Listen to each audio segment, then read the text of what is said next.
payat ako dyan ah. Ayun, sa nakakaalam, dalawa lang kasi kami magkapatid ni Shelby. Ano ba yan? Tapos, buti maganda. Tapos, panganay ako, bunso siya. So, 1 year gap lang kami. So, kami nag-war naman, pero hanggang dikit kami niyan. Tabi kami matulog. Then, nung nag-asawa niya nga ako, outside ikama si kuya niya, tabi pa rin kami, dadayo yan ng Tagig. Ganon. Tapos, si Shelly kasi, kaya siya parang naging ate sa akin. Ang dami nga naging sacrifice nung nagkasakit ako. Nung nagkaroon ako ng focal seizure disorder. Si Shelly public, ako private. Parang ganon. Tapos, inuuna yung gamot ko. Tapos sa kanya hindi nabibilang. Ganong situation kami. Then, nung in-overcome ko, one of my strength yun sila Sabi nga sa mga millennials, pag naka-LL, nakaluwag-luwag na, nung nakagraduate kami ng college, naghiwalay kami. Actually, proud ako, matalino yan Bad trip na ako kasi classmate kami, accelerated siya, top 1 siya, top 2 lang ako. Ganun yung peg namin dati. Inis ako dyan. Ganun yung peg namin dati. So, nung nakagraduate na kami ng college, hanggat kaya ibibigay ko dyan. Pag sinabi niya, ganyan. Ibibigay ko talaga kasi yung sacrifice ng mga bata kami, sobra-sobra. Ayun.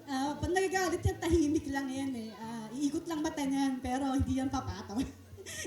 Iisnaban lang ako niyan. Pero hindi yan papataw. Ganun siya masumat. Kaya for how many times nasaktan siya, sabi niya nga, nag-asawa ko, siya na lang daw mag-isa. Pero, lagi ko pinipipray na sana dumating yung tamang lalaki para sa kanya. Kasi ayoko siya nakikita masasaktan.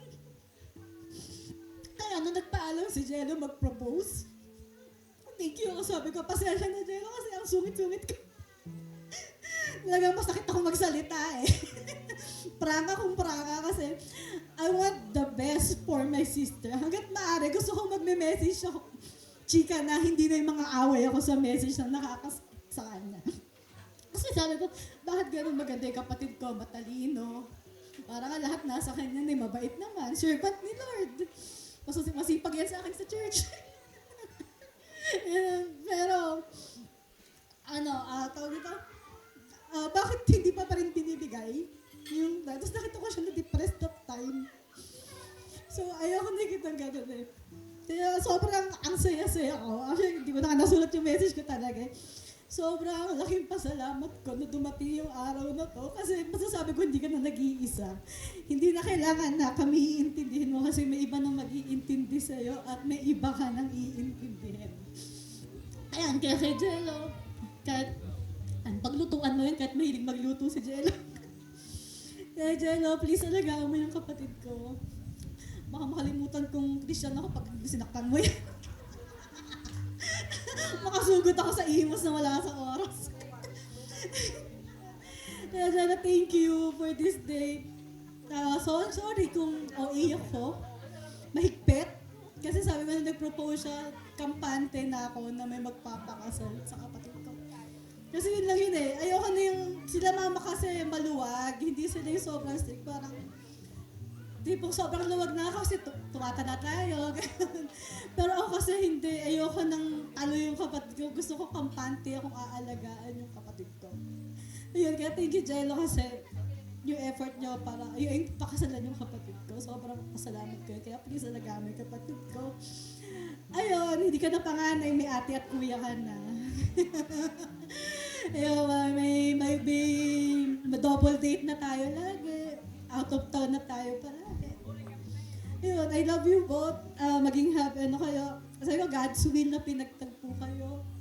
Na until the end, sabi ko, forevermore. Yan. Till the last breath. Ayun. Ayan, I love you both. Dahil dyan, irerepan ko yung Sikihor Hotel nyo. Love you. Thank you once again, Miss Sarah Gel de la Cruz, the sister of the bride. Salamat po. At syempre gusto rin marinig po ang mensahe na magagaling sa kanilang mahal na magulang. Would like to call in the parents of the groom.